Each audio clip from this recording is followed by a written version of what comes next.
सोचिए, अगर दुनिया की सबसे ऊंची इमारत बुर्ज खलीफा भारत में बनती तो क्या वो आज भी मजबूती से खड़ी रहती या बनते ही किसी बड़ी परेशानी का शिकार हो जाती? सच जानकर आप चौंक जाएंगे। दुबई में खड़ी ये इमारत 828 मीटर ऊंची है, लेकिन अगर यही भारत में बनती तो सबसे पहला सवाल होता, इसे बनाया कहां जाता?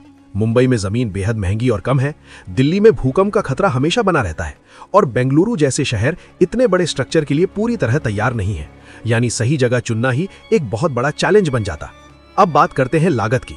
बुर्ज खलीफा को बनाने में करीब 1.5 बिलियन डॉलर लगे थे, लेकिन भारत में यही प्रोजेक्ट 3 या 4 बिलियन डॉलर तक पहुंच सकता था, क्योंकि यहां परमिशंस, अप्रूवल्स और डिलेज हर कदम पर इस प्रोजेक्ट को धीमा कर देते और समय जितना बढ़ता खर्च उतना ही बढ़ता जाता।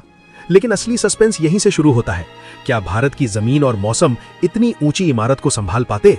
तेज हवाएं, भारी बारिश वाला मॉनसून और कई इलाकों में भूकंप का खतरा, ये सभी फैक्टर्स हर दिन इस इमारत की मजबूती को टेस्ट करते और छोटी सी गलती भी एक बड़े खतरे में बदल सकती थी। फिर भी अगर ये इमारत भारत में बन जाती तो ये सिर्फ एक बिल्डिंग नहीं होती, ये बनती देश की नई पहचान। दुनिया भर से टूरिस्ट यहाँ आते, इकोनॉमी को एक बड़ा बूस्ट मिलता और भारत का नाम एक नई ऊंचाई पर पहुंच जाता।